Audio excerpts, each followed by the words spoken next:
right, well, hey, welcome everybody. Thank you for coming out. I'm Frank Peterson. I work with Kirch Property Management Sales. This is Mr. Ed Kirch. He's our managing broker of our office, 45 years experience. Say hi, Ed. How's everyone doing today? Well, good. And we also have a couple of guests. Do you want to go ahead and introduce yourselves? Hi, I'm Cari Mohler with StormGuard Roofing and Construction in Naperville. Mike Smith, StormGuard Roofing and Construction in Naperville. I'm the sales manager. Yeah, very good. So today we're just going to have a very casual conversation about StormGuard and the services that they offer. They are a local vendor. They do really well with the insurance claims on the residential and commercial roof replacement and other services. So we're going to talk about that briefly. Really quick, just want to give out a quick disclaimer. Everybody on YouTube, we are all experts in our specific fields. However, for the purposes of this video, we are not acting as a capacity of experts as attorneys or accountants or real estate professionals or financial advisors or professional contractors or by any means. We're just having a casual conversation, sharing our opinions on things, and we're not giving expert advice. So just to get that out of the way, let's go ahead and jump right into it. So Ed, do you want to talk about anything to get us started off? Sure. Why do I need a roofer, and why can I just not hire my maintenance guys to go up and do the roof? And I don't do that, just so you know. I don't. That's great. I wouldn't recommend you doing that. So one of the reasons you need a roofer specifically is you need an Illinois roofing license in order to provide any roofing services on your property. The state of Illinois requires a roofing license. And beyond just having a roofer on staff, another thing you will want to look into is having someone who's a general contractor, someone who can handle multiple trades when working on your project, because often you may think I have a problem with just my roof, and when the expert eye gets up on your roof to examine where your problem lies, we may find something more. Some gutter damage, some flashing, some fascia that can lead to larger problems down the road if not addressed. And often, if it's only a roofer, they may not see beyond that. Yeah, and one of the other strong reasons to have someone like StormGuard at your side, we are experts in finding the damage to the roof. A lot of building inspectors, home inspectors, or your maintenance people, they can tell the obvious when half the roof's gone. It's the small things, the hidden things, the wind and hail damage that may not present itself to the eye from the ground. That's where our expertise comes into play, and that's the value that we can add to someone like you and Frank, that we can give you that expert opinion and read on the roof. And a lot of times that may make the difference of you deciding yes or no when it comes time to actually finishing the transaction on a real estate purchase. Yeah, Yep. all that is very, very important. To me, you missed the most important one. All right? And when you're an expert in your field, a lot of times you don't know what you offer. And this is a case here, because I know they offer it, and I know they do it, and I know it's extremely important. And they forgot to even mention it. If I send my maintenance guys up on a roof and they happen to fall, Yeah, I knew it. yeah, Waiver of liability is huge. not insurance. True. That is true. Because I'm assuming you have workers' comp and you have all the other neat, exciting stuff. Correct. I don't know any of that, what that means. Correct. Part of being a responsible roofing company, exterior company, you are going to carry in the state of Illinois workers' compensation insurance, general liability insurance. When working on a project, if we talk on a commercial side, obviously the value of the property is much higher. So that liability insurance that you're going to carry needs to cover the liability exposure that you would have in working on a project of that scope. A mom and pop shop, maybe, for lack of better words, might not carry that extent of insurance coverage that's necessary in working with, a real estate developer who's looking at projects that are larger in size than just your average, home. Here's one thing that people don't realize. I get a guy coming down the street with a pickup truck and a ladder, and he goes up to my roof and fixes it, and he's got a helper, and the helper happens to fall off the roof, and he doesn't have workers' comp. Guess who's liable? I'm liable. Yeah, the Even though owner. he may be liable, and even though it may be a felony not to have the workers' comp, it's still all going to come back to me.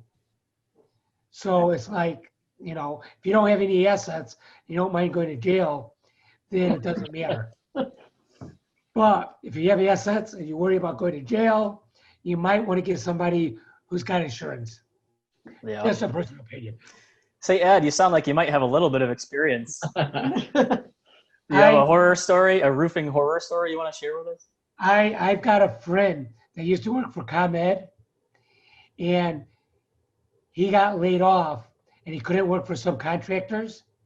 So he was working for a tree service. And he was up in the tree, cutting the tree down, and he fell out of the tree. Just as easy to fall out of a tree as it is to fall off of a roof. Yeah. When he woke up, he was in the hospital with the name of John Doe. Now, what do you think the odds that that tree service had insurance? 0. He will never walk again. This happened 10 years ago. He's been in a wheelchair ever since. He will never walk again. You know what kind of liability that is? Yeah. North of $1 million. Yes. And then, what you don't keep in mind, if they get punitive damages against you, you can't even bankrupt it. So you may want to bankrupt it, but it's not even bankruptable. So that could be real scary No. Yeah. Wage garnishment right there. Yep. for the rest of your life. Yep. I believe that's also something important that any property owner needs to consider when you are looking for a provider for any type of service on your property, to verify those qualifications. Make sure that their credentials are true. Make sure if there's any state licensing, they hold them. Make sure they have the insurance that you would need, so that you're not putting yourself as the property owner in a position to be carrying all the liability on behalf of the workers who are there. It's very simple for a property owner to ask a contractor for a copy of their declaration page, ask for your property to be placed as on the declaration page. That is a very simple thing to ask for, and it covers you, and it also provides you that peace of mind that you are working with somebody who has that business being ran properly, and you're not going to be putting yourself in a liability situation. That's a big red flag if somebody doesn't want to turn over those documents, or something as simple as add you to as the additional insured as well. Absolutely. All right, now I have another question. I've been replacing roofs for 40 years, 45, but who's counting? Why would I not want to negotiate with the insurance company myself? Why would I want somebody like you to do that? Well, I think that's twofold, to be honest with you. I think first, it is what we do. Trust the experts, trust somebody who is looking at an insurance claim every day and understanding the intricacies of property insurance. All insurance companies, well, I shouldn't say all, most insurance companies use the exact software. It's called Xactimate. It's how they do all of their pricing, and it's market-based. If you have a contractor who is knowledgeable and trained in the Xactimate software, they should be able to make sure that the insurance company is providing you with all of the items necessary in your scope to have your property repaired in the proper form, with the proper law and ordinances followed and the minimum building standards. So that's the first reason. The second reason is when you are dealing with an insurance company, beyond understanding the policy, that is what the insurance company understands. They understand coverage and policy, but they haven't necessarily ever put a roof on a house. So for us to come in as Storm Guard and meet with your insurance company, we're there to show what needs to be done in order for the property to be repaired within the proper scope, not necessarily caring about what the coverage is, because as long as there's damage there and the loss has already been agreed to, we're talking about how to actually do construction. Yeah, Ed, it's kind of the same deal buying a property. I can go buy one and find somebody to do the paperwork for me, but that's probably not the best idea. You being in the industry for so long, you're the expert in that field. You know how to navigate that process. Storm Guard, being around as long as we have, we are the experts in that end of it, dealing with the insurance companies. It's not an easy task to undertake, getting something approved, getting it fully approved. So very much like your and Frank's operation, people come to you to help with their properties. It's for the same reason. You're the experts in the field, and it's not an easy task, and it can go south in a hurry, and it can end up costing you a lot of money if it's not done right. They're working on a roof for me right now, and it's just kind of amazing. They looked at the roof and they came down, and I don't even go on roofs anymore.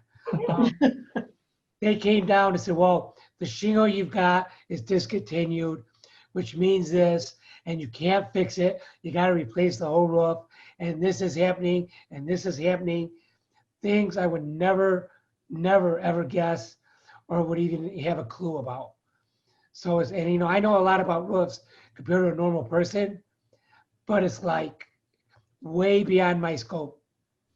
So yes, I appreciate all the things that they did. Would you mind sharing really quick what kind of materials you use? Like what kind of barrier, ice and water shield, stuff like that, shingles that you recommend? Do you use GAF or what kind of manufacturer?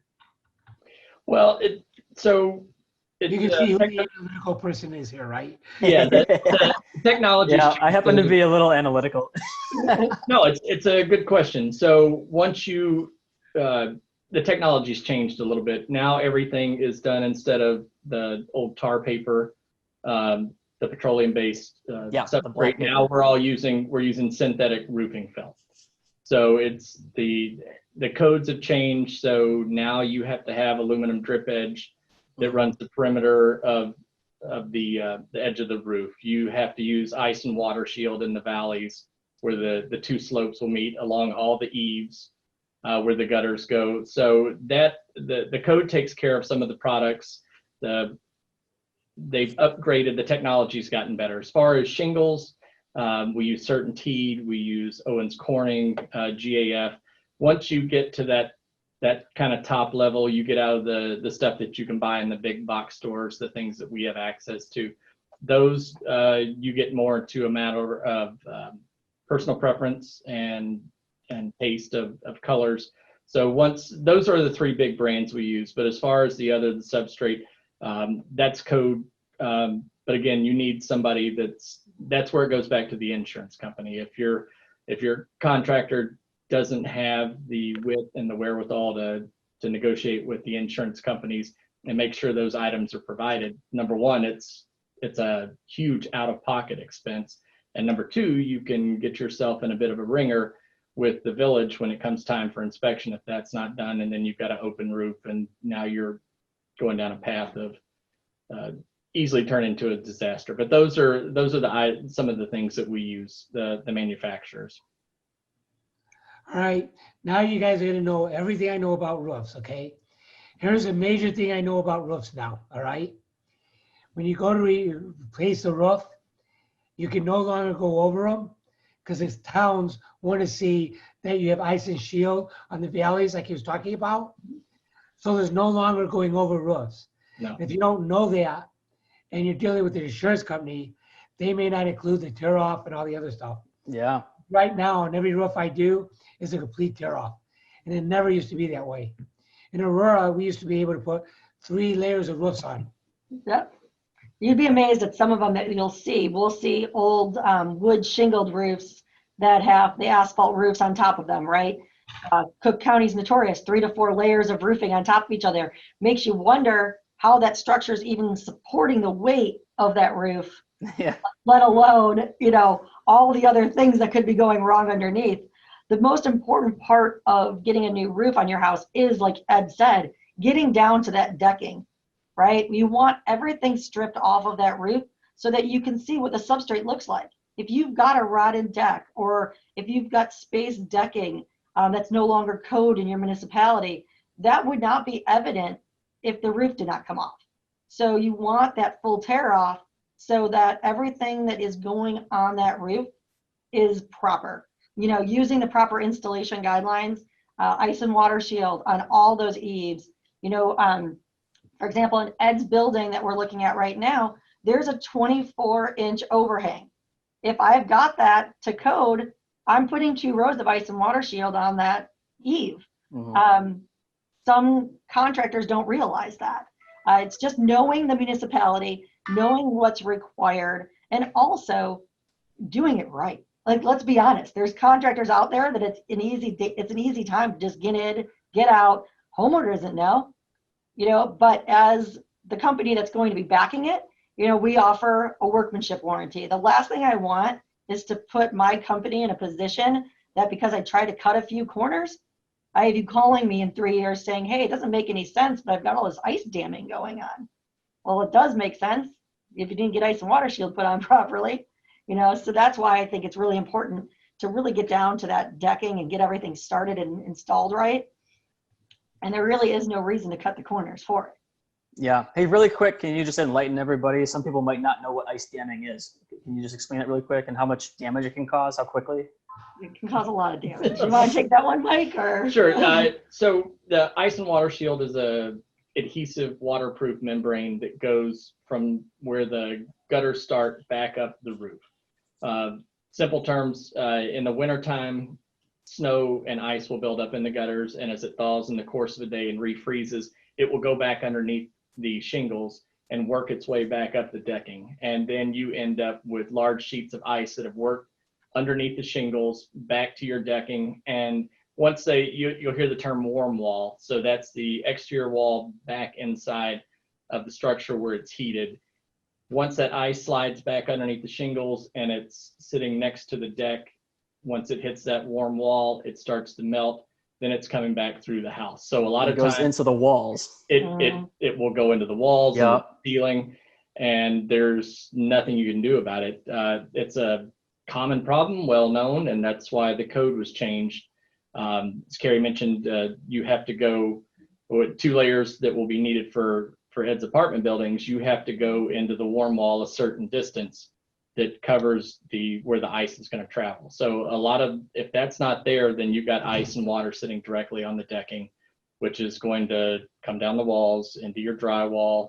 It's going to be a huge mess. And then as multifamily property owners like you have, these large residential buildings, now you're looking at mold mitigation when this starts to get behind the wall. If it's not caught, or if it's been there for a while and nobody's known about it a couple of seasons, now you turn hey, great, we saved $1,000 on the roof. Now that's going to turn into $10, $20, $30, $40, $50,000 in repairs and mitigations. And now you've opened yourself up to potential litigation from the mold. So yeah. And let's save $1,000 cheap out on this. We pulled one past the village. We got past the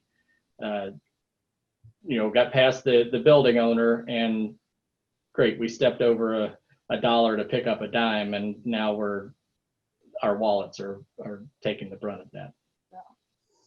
All right, let's go. You brought up another interesting point. I had an apartment building once. Then my roofer went up into the attic, and he called me. He said, Ed, I'm up in your attic, and it's perfectly dark. There's no light in the attic at all. And me, being young and naive, said, oh, that's probably really good. Think of how much heat I'm saving. Why don't you explain why this might be a problem? Because I had in this building, I had mildew around every outer wall, all the way around the whole building. It was an apartment building. And nobody could figure out why. Well, obviously ventilation, right? Key. And the light that you see when you walk in your attic, that's the ventilation from the venting and the soffit vents. So you do want to see light coming in, you know, at the ridge, either through box vents, your traditional static box vents, or a ridge vent, which is cut into the entire ridge of your system. You want to see that light at the top, that airflow is going there. You also want to see the soffits. So the soffits are at your eaves, at the base of your roof line, and those are your intake vents. You want the air coming in through there. What a lot of times you'll see, especially in Illinois, because we're cold out here, right? People go crazy with insulation and they block all those. So we'll go up in attics and see that all those vents, all those soffit vents are blocked because someone has rolled insulation on it, or they've blown in insulation. So it's really imperative for the longevity of your roof, and actually for the ventilation, like you said, you had some mildew issues, to get the intake and outtake of the heat that's going in and out of your attic proper. Many municipalities, especially in the western suburbs, have calculators that they want you to use. So when you apply for a permit, we would take your attic space and make sure that we are properly ventilated. The intake and the outtake ratio is correct. Aurora. Yeah, Aurora is one of the biggest ones. They're very stringent on their ventilation code, which I think it's excellent for the property owner. You want that. You want your building department to be in your best interest and make sure that everything is built to last. And ventilation is going to make your roof last. A poorly ventilated roof is going to cut its lifetime. It's going to bake from the inside, essentially. You'll see blistering. You'll see peeling and curling. Mm-hmm. You know, beyond the issues happening inside of the attic, the exterior side of things is where you're really going to see, you know, that $10,000 to $20,000 roof you just put on, you just cut that lifespan in half by just not ventilating it properly. When you destroy the insulation inside the attic, the moisture will sit on top of the matting and crush it down, and now you compound the problem with it destroying the insulation property. As a And the side, structural integrity of your house, your trusses, you know, getting rotted out, and it could be really bad. So, Yeah, yeah, so- ventilation is pretty important. Yeah, A lot of people don't realize that. Yeah, I'm glad you guys are bringing these topics up. We don't get to talk roof nerdery very much. So this is fantastic. just a side note, do you know why Aurora is so picky? No. No, you got a history, a story? I've heard that somebody put a roof on, it didn't have enough ventilation, it caused the homeowner all kinds of problems. Oh, So who do you think the homeowner sued? that would be interesting. Aurora. Yeah. So the city of Aurora should have known to require the ventilating, and they didn't. And yeah, they got stuck. You know, it's funny. I hear contractors complain about, you know, the municipalities and villages being so strict with permitting and requirements. But the way I see it as a, you know, property owner myself, I want that. I want someone doing the checks and balances for me and making sure that any remodel, anything that I'm doing to my home is being done correctly. And if I wasn't in this industry and didn't understand that, I wouldn't know any better. So the municipality is my advocate. And if they're going to require me to get a $50 permit, $75 permit, it's in my best interest. So I think that these municipalities that have stepped up, you know, they're always reviewing the international roofing codes and residential building codes. I think that's excellent for all of us. And we should be happy that we live in an area that does that. And they're going to make sure your contractor is licensed and bonded. Yes, they are. Yep. Well, I'm sure you guys are keenly aware of this. People are getting ready to sell their home, so they start fixing things up and sprucing things up. And it's very easy to do that on the cheap, knowing that I'm not going to have to live with the consequences of any shoddy work. So the codes are a good safeguard for keep that kind of stuff from happening. And the next person that buys the home at least will have a little bit of peace of mind knowing that the stuff was done right. All right. Does anybody have anything else? This is your big chance. We had a couple of things, some notes we had taken. One of the things that we also do here is it's complimentary for our clients, a public adjusting service. So we have licensed public adjusters on staff here, very much like like your complex in Plano, the apartment complex. We open up the claim under a public adjuster. So one of the things that allows, back up a little bit. So most companies will charge you for that service. It's something that we do as we don't charge for that. It helps our clients achieve the best results from the insurance company to get fully indemnified from the storm damage. So it allows us to deal with a little bit different part of the insurance company. We can speak on a different level than regular contractors can.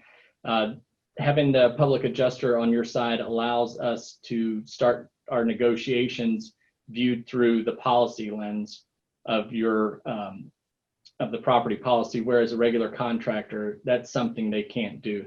That's one of the things that we can provide that we're doing for Ed now. That's part of the deal, having that important for your sellers, important for your buyers, the potential people that are going to come in and take over that building someday when you decide to sell it. It allows you to maximize your return through the insurance company to get everything fully indemnified, and it also it can shorten the time frame of the claim as well. Now, what it allows us to do, so Illinois is very stringent on speaking policy, right? They don't want a layman to come in. As a contractor, I can't go in and start talking about Mr. Jones's insurance policy. But as a public adjuster, I can discuss policy language. So if there is coverage on your claim that hasn't been addressed during the adjuster meeting and the adjuster hasn't afforded you coverage for certain items, as a contractor, I legally can't discuss the policy, but as a public adjuster, I can. So one of the best ways to explain it is there are certain policies out there who have an endorsement for items that are obsolete, discontinued shingles, a no matching, so if something doesn't match. There's parts of policies that have that triggered if you have those endorsements. As a public adjuster, we can discuss that. We can discuss the fact that maybe that shingle is obsolete and it cannot be repaired, as in like Ed's case. We can't repair something with something that doesn't exist because that's not indemnifying you to your pre-loss position. So that's just a little bit added difference that we are compared to some other places. I think another thing that makes StormGuard a bit different than other local companies is that we are locally owned and operated. We are our own entity, but we are nationally backed. There's about 30 other StormGuards across the country, which what that does, it allows our warranty to be stronger than another warranty. If I'm going to warranty your property with a workmanship warranty and say, God forbid, something happens to me, my warranty is still backed up nationally and they're going to take care of you, which I think is a very big deal because you need a company that's going to stand by you. You don't know what's going to happen down the road. God forbid something went wrong and you needed to call in that warranty. You want that warranty to still exist, not be some company that maybe isn't around anymore in year 4. Yeah. That's a little bit different too. The tail light warranty. Yes. It's only good as long as you can see the tail lights. See the tail lights. You're So, My original roofer always guaranteed the roofs until the first rain. Yeah, they work fine as long as it's not raining outside. yeah. Sunny weather roof. There you go. So, right. 2 comments on that. First of all, most roofers do not have an adjuster on staff, and they don't even use them. All right? That's my experience. That's a big value add. You can have that conversation that most others can't, and then be able to add additional value and get more out of the claim. Absolutely. One more question. Do you need to be licensed to be an adjuster? And what are the qualifications to become an adjuster? Why don't you go through that just so you realize what the real benefit of having an So insurance is? the state of Illinois, you can be a public adjuster is what it's considered. So there is a public adjusting exam you have to pass. You have to be licensed in the state of Illinois. The Illinois Department of Insurance will go through your credentials and you need to renew with them every 2 years. Mhm. So what they do is they go through, we take the exam, we have to have a certain dollar amount bond. Mhm. We have to carry our own approved contracts. So the Department of Insurance in Illinois approves our contracts and monitors us. And you can be audited at any time by the Department of Insurance. So they just want to keep everybody, the scruples have to be good, right? They want to keep us all up and up. So it's interesting because not every state allows for public adjusting. Some states it's considered a conflict of interest to be a contractor and a public adjuster, but the state of Illinois allows it. So Mike and I both have gone through the training. We both have, the understanding of policy language.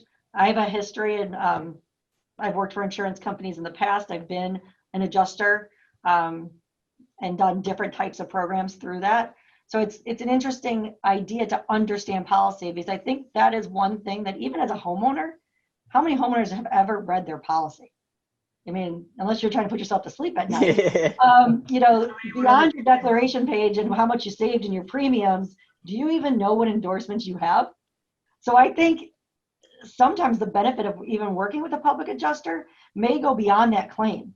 It may go beyond the understanding of what you need coverage for. I think a lot of people, it's like, it's about saving the money. Your insurance is not cheap, so when you get those policies and you hear, you see all the Geico ads and, all the TV ads, like save $1, you can, great insurance. But what are you saving on? Because what's being cut out of that policy? So I think that's what's great about going with a public adjuster is you can sit there and we can go through your policy and say what coverages you have, and then what you really do need to have. We get a lot of clients that are surprised when they find out that that's not covered. What do you mean? That I don't have coverage for this? I don't have code coverage. We're working with a homeowner in Yorkville on a property.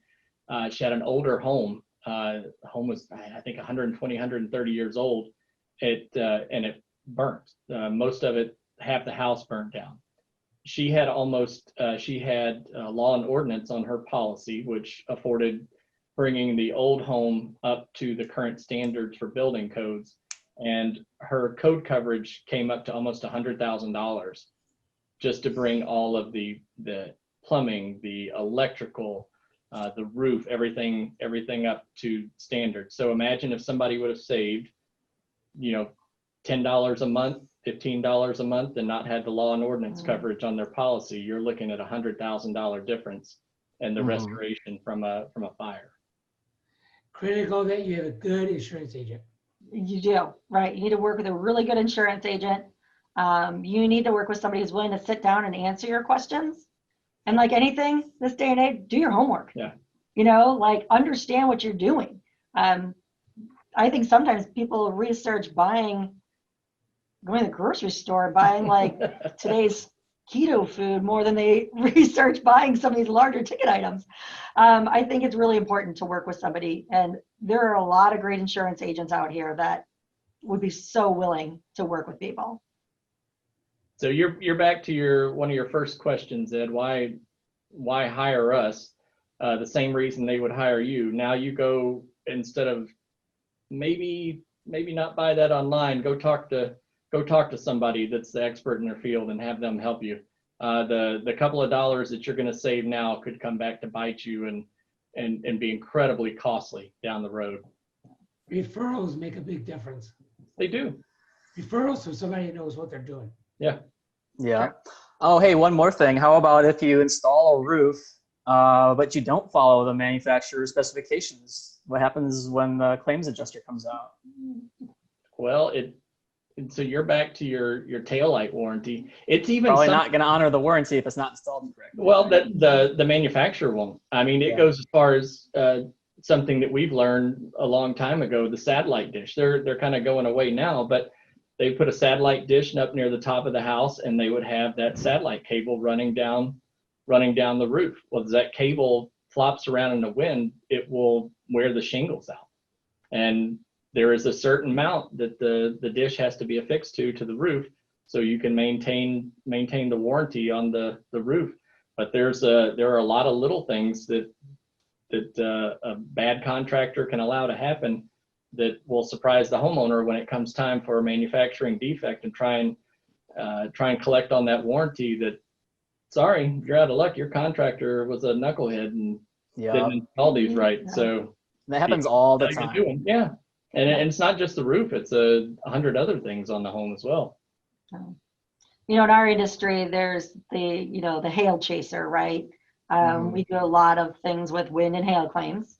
And when a big storm hits, you do get an influx of people from out of state, and they come on in. And what happens if that company that, the guys who showed up in the truck from the roofing company in Colorado or Texas or Ohio came in, they did your roof, it's 12 months later, and say you've got a skylight with a leak. Are they coming back? Where is that warranty standing? I always tell people, you need to be with somebody local. You need somebody who's going to be here to take care of things if that happens. And, you hope that everybody installs everything correctly. We've been trained, you need to be licensed in Illinois to put a roof up. The manufacturers are great about offering training and, giving you all every tool you could possibly need to make sure that everything is done right. There's those checks there. But if you don't, if you're not working with somebody who's going to be around, who knows, hey, we're here for the year, we're going to do some jobs, make some money, and we're out of here. What's going to happen next year to you? You might have saved a few dollars, or maybe they gave you a deal. What did that deal end up giving you in the end? The way insurance works is that you are indemnified for your loss, and all you're responsible for is to pay your deductible. So just like going to the doctor, that's your copay. So, say you've got a deductible of $1,000, you're going to get the replacement of your roof and your siding and whatever else was damaged and covered for that copay. And you have to start to scratch your heads and wondering when companies come in and they say, we'll let you keep this amount, we'll let you do this, we'll let you do that. Where's that money coming from? What are they not doing to your house that's affording them to be able to give you money back? Because insurance isn't insurance isn't there to overpay for your claim. They're paying you what the market bears in order to pay for the labor and materials to put up back in your house. That's just things to look at as a policy holder and a property owner. Be wise, be smart. Grandma always says, if it's too good to be true, it probably is. So, yeah. Well, that's fantastic. Locally owned and operated, nationwide franchise with all that branding and nationwide scale. You use the right materials. You know how to walk people through the claims process. Seems like you got it all going on. So we really enjoy having you on. Any kind of last little statement that you want to throw in before we call it quits here? No, we appreciate the time. It's been fun. It's been a pleasure visiting with you guys. And like I said, we don't get to exercise our roof nerdery chops very often. So this has been fun. Well, we really appreciate you coming on and spending time out of your day. Thank you, guys. Thanks very much. Appreciate So it. if someone wants to get in touch with you for what did you call it again? A public adjuster consultation? Yeah, so they want to get together with us for a public adjuster meeting, or if they want us to do a complimentary inspection of their property, they can just give us a call. Our office number is 630-216-8297. And I'm sure we can put on the YouTube link. Yeah, we'll put it in the description. Yep. But honestly, just give us a call and Mike and I can help you guys out. Just real quick, one of the nice things, and I'll go back to Ed's property in Plano that we were able to do, we have access to the history, the impact history of that building. So if, Frank, you're looking at a property for one of your clients, you can always just call and say, hey, Mike, we're looking at this property at 123 Main Street. The roof looks pretty beat up. Is there any way you can check and just give me the impact history on the building? And you'd be surprised. You can look at a roof till it's old and know that it's been hit 10, 12, maybe 15 times in the last 8 to 10 years, or if it's pretty clean or not. And that can make a big difference. Something that when you get ready past the negotiations and it comes time for the building inspector, maybe they just peek over the gutters and say, that looks good, go ahead. And then you find yourself in a potential out-of-pocket situation that could be incredibly costly, and there goes your investment. That's actually a model that some people use. Is they go against that nationwide database to see hail damage for the last 12 months, and they won't buy anything unless it actually would qualify for that. Yeah. So they buy it and they get a free roof. That's a strategy some people use. It's a good strategy. We'd love to help them. Cool. All right, so name your business again and the phone number, please. Let's hear it again. Storm Guard, we're at 630-216-8297. Well, that's great. All right, Ed, you want to take us out? If you like this video, hit the like button, hit the subscribe button, because we're going to have a lot more coming up. And share this video. This video will be good for anybody needing a new roof, or anybody thinks they got any storm damage or anything. So share this video with everybody. Thanks a lot for everybody. Thank Y'all you, have a good guys. day. Thank you. Yeah. Thank you. Take care, everybody. Have fun.